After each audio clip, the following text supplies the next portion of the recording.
Here, the full amount. Good. The masks are yours. Stay safe. You too. A doctor's dangerous mission to save lives during the N95 mask crisis. They told us a car would meet us here. They said a truck would meet us here too.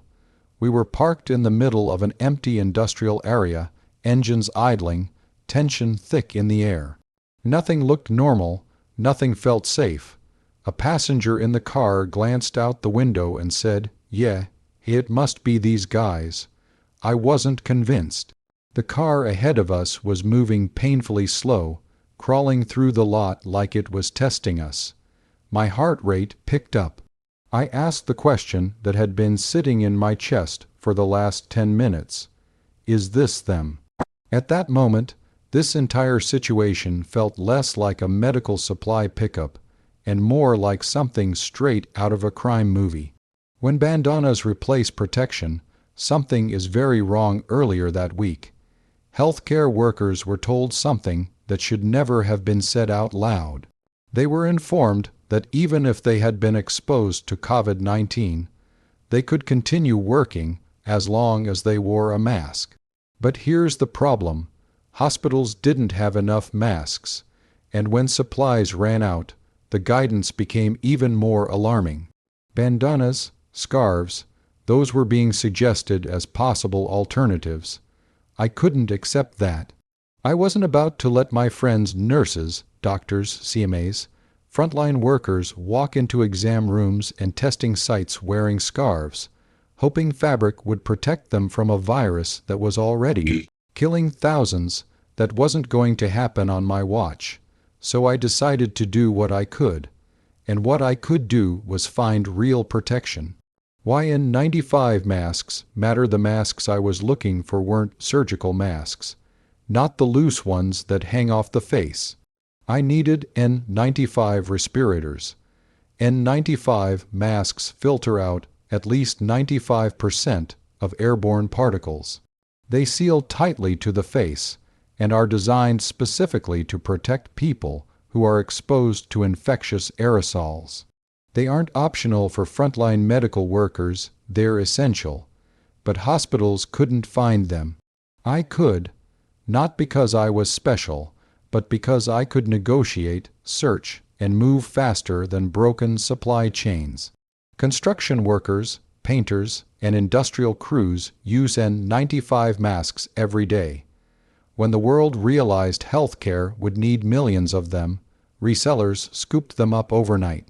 Prices exploded. Some masks increased by 700%. Was that unethical? Yes. Was it wrong that people were profiting from a crisis? Absolutely. But desperate times demand desperate measures, and my priority was protecting lives.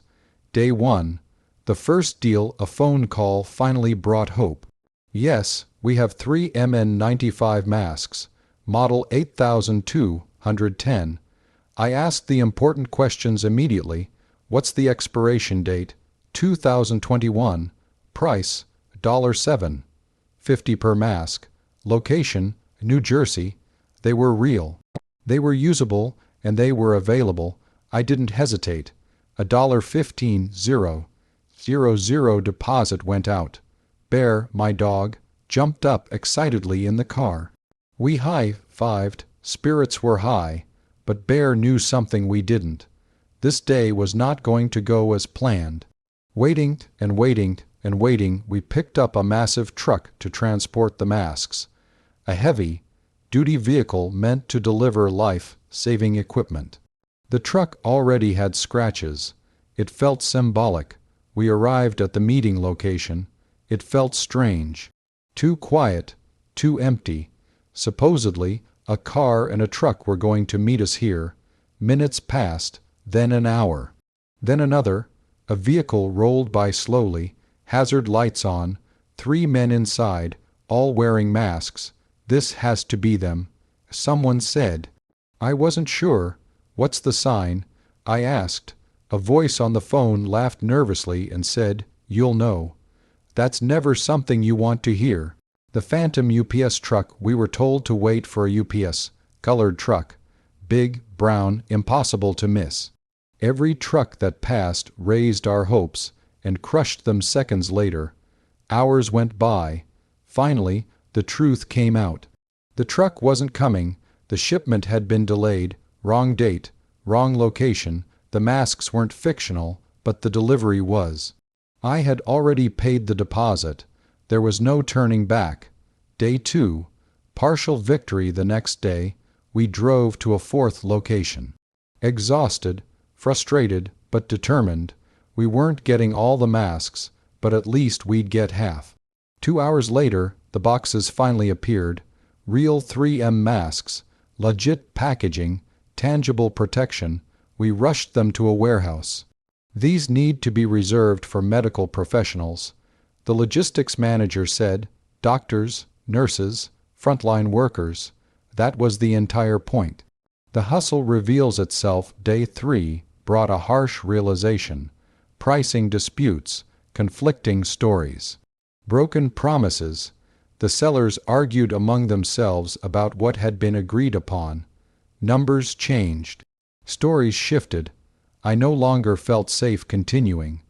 Thankfully, I had already secured $27,000 worth of masks from another source.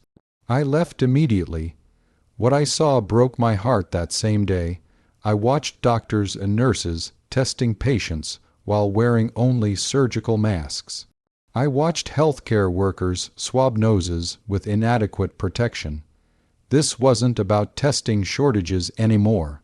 This was about protecting providers. Without protection, testing sites become infection hubs. That's when I knew exactly where the masks needed to go. Through testing done right, I visited a through COVID testing site that was doing things the right way. Patients stayed in their cars, windows stayed up, staff wore full protective equipment. Nurses only approached when ready. Instructions were clear. Exposure was minimized. Results took several days, sometimes hours, sometimes longer, but safety came first. This is why the journey mattered. This is why the risk was worth it. The bigger message: COVID-19 taught us something powerful. Being alert doesn't mean being anxious. It means being informed, prepared, responsible. If you have mild symptoms and no risk factors, testing may not be necessary right away. If symptoms worsen, call a healthcare provider before going anywhere. And if you have medical supplies, do not hoard them. Donate them. Healthcare workers need them more than anyone. Why I did it: I didn't go on this mission for attention. I didn't do it for profit. I did it because frontline workers deserved protection, not scarves, not bandanas, not hope. Real protection. And if that meant navigating shady warehouses, empty parking lots, and broken promises, so be it. Lives were on the line, and I would do it again.